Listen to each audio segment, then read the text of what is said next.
And then Iraq, tactical brilliance, lights the oil well fires. I mean, tactically, it's a perfect maneuver. You got to remember, in war, what's your job? To kill. Period.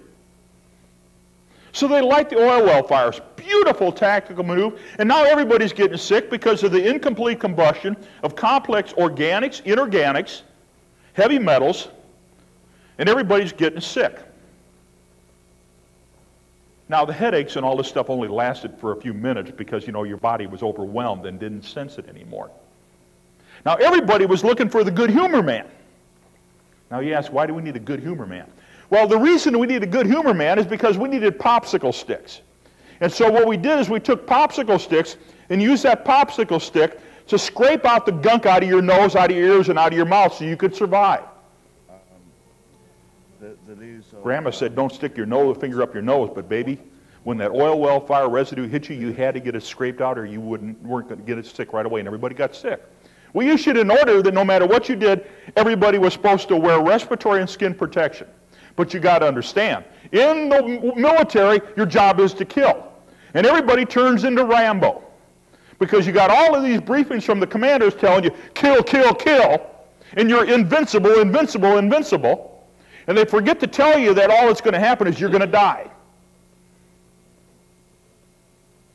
Reality of war is that you kill and you die. And it doesn't matter whether you're a 5-year-old child or a 90-year-old woman. Now, we got a lot of friends over there that are making the shields and peacekeepers right now. All you are is a target. Let you understand that. You either kill with us or we kill you. It's simple as that. Reality is. So now we got all of this stuff setting up and the continuing Rambo mentality that's in there. The war plan that is in place right now was started, that I know of, in 1995 and finished when we started doing what's called field training exercises, FTXs, and CPXs, command post exercises, by August of 1990. It was all ready to go. We're just waiting for an incident.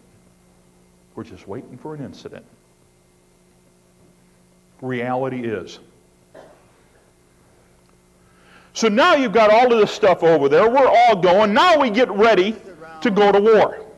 Start the combat, the air war. Jeez, we got to get everybody trained and educated. We forgot to make sure everybody had the adequate military training and adequate military education in order to survive in war. And also that they knew how to kill proficiently. Now, I'm an Army doctor. I'm a health physicist. When I went to war, left Fort McCoy, Wisconsin, I had my own pick-em-up truck. I had my sergeant sitting next to me. I had an M16 with 3,000 rounds. I had a 45 with 1,000 rounds. I had my medical bag on my hip. I had gas mask. Oh, my gas mask, darn it. I forgot about gas masks. See, when you go into war for a nuclear biochemical warfare, you got to wear a gas mask. And you got to wear what we call a MOP suit, chemical protective clothing. Except for one thing. They don't work. They don't work. They didn't work during the Gulf War I, and they don't work now. So you got to protect yourself against all of this stuff, so you're going to put your gas mask on. Now, how many people saw 60 Minutes a week ago? We had a major story on this. Got a soldier right here that saw it. Now, the military, the M40 series gas masks that they issued to the soldiers, and you understand, I did the research for the Army on this when I was a director at the U.S. Army Chemical School in Fort McClellan, Alabama. The gas mask comes off of your face, and it leaks. Now, the Department of Defense, in all of their wisdom, when we started raising these questions with the United States General Accounting Office report released last October, in the Army, what we call the Department of Army Investigation, DAIG, okay, verified they don't work. Now, Major Captain Kuykendall up at the Public Affairs Office in the Pentagon says, that's okay, they work. No, they don't work. So Kathleen Sullivan from the San Francisco Examiner and Chronicle said, well, Kuykendall, what are you going to do? I'm going to give them duct tape. The official response from the Pentagon for defective gas masks is to issue duct tape to our soldiers. Just like everybody was buying duct tape here and plastic sheet to keep this stuff out that, around your house here last week. Give me a break. How many of you people want your sons and daughters going to war with defective equipment and they've been issued duct tape? I don't. As an Army officer, that's criminal. So we got all this stuff happening. The equipment that worked before doesn't work now. The education and training that the military is supposed to have and is required to have to survive in combat, they don't have. Now I know we got other soldiers in here that have trained at the same place I've worked at. Now one thing you watch on TV right now, it's real interesting, okay? You'll see these guys going into what we call small unit tactics, all right? And the small unit tactics, and now they're going to go into villages and towns and communities, which would be like having a battle out here on the street. But they got to go house to house, building to building. Now, if you watch on TV, you're going to see these soldiers, and damn it, they're not worth a hill of beans. They're running up in a bunch. They're clumped together with their head up somebody else's butt. Because they figure, well, if I stay right together, I'll be okay. Dang it. That's the fastest way to die. One grenade, one burst automatic weapons fire, one booby trap, and you're all dead. You space out big time. They're not teaching the kids these things. Because what is it? It's a Nintendo game. I can recycle a computer button and you can live again. Or this other idea, well, if I stay together, each other is going to take care of each other. No, you're going to die. In war, you kill and you die. It's not a Nintendo game. So we've got defective equipment, we've got inadequate training, and we got hellacious weapons. Now, in December of 1990, I get a letter from the Pentagon, Colonel Charles Day. Now you got to understand, the Army itself doesn't send messages through its own chain of command because they know that nobody gets them. It just doesn't work. I got soldiers shaking their heads because they know this for real. So Charles Day sent a letter through the U.S. mail, because the U.S. mail, it always goes through wind, rain, or snow, right? It doesn't matter where it is, it always makes it. It's the only way you could communicate. And he said, think about depleted uranium. And I go, what's this? Let's see, I enlisted in the military in 1967, this is 1990, and I'm a health physicist, and I never heard of depleted uranium. It's a secret. A secret. And he said, you better be prepared for health and environmental consequences and the casualties of DU. And I go, what's this? Now, you have to understand, I held my own pick-em-up truck when I went to war. I drove my pick-em-up truck onto a C5, I tied it down myself, left my rifle in my thing, and went upstairs and sat down. We took off and we went to war. Then we landed in Riyadh, and I pulled off, loaded my M16 and my 45. Got to understand, I'm an Army doctor, but I'm going to always carry my M16 and 45. Why? What's your job? To kill, period. To kill, to kill, to kill. And if you don't kill, that other guy's going to kill you. And they don't care who you are or what you are. But I'm a scientist. I took lots of books along. Got to understand, I had my own truck. I filled duffel bags worth of books. Because I knew when I went to war, I needed to know what was going on. I needed to have the information. Because nobody else has taken it. And the same thing with my medical bag. I stocked my medical bag up and I stole all kinds of medical supplies that I could from the Army hospital at Fort McCoy and loaded them in my truck. And the other thing I took, I went to the hotels and motels before we left. I got as many rolls of toilet paper as you could ever dream of. I had them shoved into every corner of that truck. It's real important. You ever try to go to the bathroom without toilet paper? Do you know what the hygiene disaster turns into within hours? It's real simple and you don't think about it. Now along with that, we got all these soldiers going to war into the desert, and they expect the porta potty to be put out there for them. I don't know where they're going to get a porta potty in the middle of a desert, in the middle of a war, but ain't nobody taught them how to do a slit trench or dig a cat hole. They don't teach it. So what are you supposed to do? And excuse me, do it in your pants? They're not prepared. Not prepared at all. So I had all my books, and I said, depleted uranium, uranium munitions. Okay, I can look this up, and I started finding out. And I got scared. Flat out scared. And then all of a sudden, the ground war happened. And ladies and gentlemen, the majority of casualties during Gulf War I on the United States side, direct combat casualties, which means both dead and wounded, were due to friendly fire, which means the United States shot up the United States troops. An individual in a Bradley fighting vehicle or an Abrams tank deliberately and willfully got a target in sight and goes, I got a target! My job's to kill! And they killed and shot up the Abrams and Bradley tanks, and they got all the guys inside of it. And then we had an Apache pilot, you know, Colonel. I'm an Apache. Oh, I can fly and I can kill. And he gets a target out there, and he launches a Hellfire missile and takes out a Bradley fighting vehicle and everybody in it. By the way, I just pushed those guys in a hole in the ground. I couldn't get them out of there. We buried them in a hole in the ground at KKMC, King Khalid Military City. They shot everybody up with uranium munitions. And they forgot to tell people how to protect themselves. In fact, as far as I can confirm in just a few minutes ago, as far as 1999, they're not teaching the kids about depleted uranium munitions. Is that correct, Sergeant? Bradley Sergeant right here, U.S. Army, 1999. They're not teaching them yet. And all of a sudden, they realize they screwed up. I got a direct order, and this is unbelievable. I still don't know why it happened. A direct order from Norman G. Schwarzkopf, Central Command, and it's up here if you want to read it, signed by his chief of staff to clean up the depleted uranium mess. Well, I'm going to finish the job. Simple as that. And they don't like it. We got up there, and there's only 3 words to describe it. Oh my God. Oh my God. The casualties, crispy critters, the wounds, the injuries, the destroyed vehicles, the contamination was so extensive that it's almost beyond comprehension.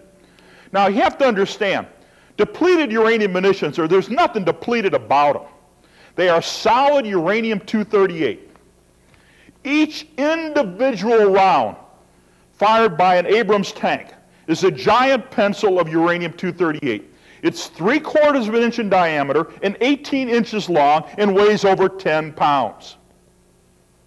They're not coated or not tipped. You're going to see in the news, you're going to see the Department of Defense try to tell you they're coated, they're tipped. They're not. They're solid uranium-238. Each individual round, 3/4 of an inch in diameter, 18 inches long, and weighs over 10 pounds. Now we have the Warthog aircraft, the A-10, a tank killer. This thing's a killing machine. It's awesome, because in war your job is to kill. To kill, to kill, to kill. I don't care whether you're a medic, a cook, a Bradley, a grunt that runs on the ground. I don't care if you're male or female. I don't care what your job is to kill. Now that Warthog aircraft fires a DU round. Each individual round is 3/4 of a pound of solid uranium-238. And it fires it at 4,000 rounds a minute. That's 1.5 tons of uranium per minute. What's your job in war? To kill. Period. And so they swooped down and they shot everything up. Well, we fired over 350 tons of solid uranium. That's 350 tons of just uranium. Doesn't have anything to do with the shells or the gunpowder. It's strictly solid uranium. And we left it in the desert. Now when this DU round impacts, this sucker is a killing machine. We call it the silver bullet, because that round comes flying through the air. In the minute it leaves the tube of the gun, which is the bore of the gun, the muzzle, whatever you want to call it, that sucker's on fire. And it flies through the air, and no matter what it hits, and ladies and gentlemen, this stuff works fantastically on wood structures just as well it works on an armor on a tank. And I've shot up everything and done all the testing for it. And it's awesome in combat. I mean, it kills everything. So this round is flying through the air, It's a giant dart of uranium that weighs 10 pounds for the Abrams tank. It weighs 3/4 of a pound for the one that comes out of the A-10, and it weighs 1/2 pound for each individual round that comes out of the chain gun on the Bradley fighting vehicle. 1/2 pound. Now the guys in the Bradley fighting vehicle, and I'm sorry, sir, I'm going to give you some information. You're sitting on those hot rounds, and they're basically just sitting on the floor of your thing, and your gonads are sitting right next to them. It ain't a good day in River City. And I did the research for the Army on it at Fort Benning in Georgia at the 29th. He doesn't like this because he's from the 29th at Fort Benning, Georgia. Now, when this round impacts, 40% to 50% of this round shatters in what we call spalling. So you have oxide and dust in all of these uranium particles. Now they're all on fire. They're moving at 3,000 feet per minute. Unbelievable velocity. Okay? Right, no, 3,000 feet per second, not minute. 3,000 feet per second. Okay? Close to a mile a second. And these suckers are going across there, and anything that's inside there is going to blow up and it's going to burn. The uranium round doesn't blow up. The uranium round, what it does is it causes secondary detonations from impact and fire. And you'll see the vehicle's catastrophic explosion. And everybody dies. Now, if you're inside and it doesn't blow up, you've got the shrapnel and you've got terrible wounds. Now, the standard medics and doctors, they ain't going to touch them. We had the 2nd Brigade Commander, 2nd Armored Division, Brigade Commander, a colonel, had a real bad day with the DU munitions up in Iraq. The doctors weren't going to touch him. So General Franks, a 3-star general, called our team in, put me on a helicopter with my medical bag and said, "Hey, Doug, go take care of my brigade commander." And we flew up to Iraq. And we had to decontaminate and do surgery. I'm a combat medic. I'm an old 91B. I've been through a whole lot of things in my military career of 35 years. Over 35 years since I first went in. I'm an old combat medic. Had 3 years frontline in the infantry as a combat medic, medical team leader. So I'm out there in the back of a tank doing surgery in Iraq on a brigade commander that shot up with DU munitions. Not a good day. Now, you got to understand, Iraq didn't have DU munitions. You like to do surgery on one of your own troops because your own troops shot them up? So we got up there and we're cleaning this up. I can't get medical care for the casualties. I can't get medical care for the casualties to this day. They don't give it to them. I had 123 friendly fire casualties that survived DU impacts by my count as the investigating officer. And you can go to the Department of Veteran Affairs and they claim about 33, maybe 50 people they're providing medical care for. Well, I'm supposed to be in that program, but I haven't been up there since '99. DU munitions, which we can verify going back all the way back to 1943. I got a memorandum up here to General Leslie Groves, who was the commander of the Manhattan Project, where they told General Groves to develop uranium munitions and radioactive munitions, the dirty bomb, to contaminate air, water, and soil and cause all the health effects. Now, going back as far as 1943, they knew that there were no medical care and treatment for exposure to radioactive materials. There isn't to this day. There is none. There ain't none. And they knew that the gas masks in the mop suits couldn't stop the stuff out.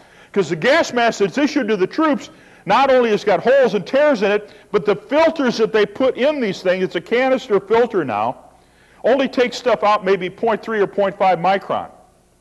Now, most of this stuff is down at the range of 0.1 micron when it's developed. So it's like a particle going down through the middle of this church. The filter doesn't stop anything. You want to stop a war, ladies and gentlemen? You want to make the troops not go, and you make sure the commanders comply with what their unit status report is, and report that their equipment is defective and their troops don't have combat training and they don't have the medical care. The commander cannot deploy a unit to warfare. He cannot go into combat if his unit status report is at USR 3 or 4 level. They can't do it. They have to be a 1 or a 2. I got a soldier shaking his head. He understands this totally. You want to stop a war? That's how you stop a war. Because, ladies and gentlemen, when you look at the effects of uranium munitions, and myself and my team were sick within 72 hours, the first cancer started within 8 months, and the first death within 2 years, and they're continuing to this day. And we can't get medical care yet. And the reason you're not going to get medical care is real simple. If they acknowledge the health and environmental effects of uranium munitions and all the other technology that we use in warfare, the soldier ain't going to go to war. Your job is to kill, but you don't want to die.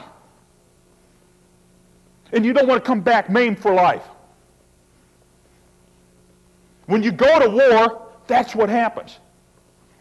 Now they get this crazy mentality that they got all over the place right now. They're telling these kids, you can kill, you can do this, and you come back and you're a hero. They don't tell the kids of what the reality of war is.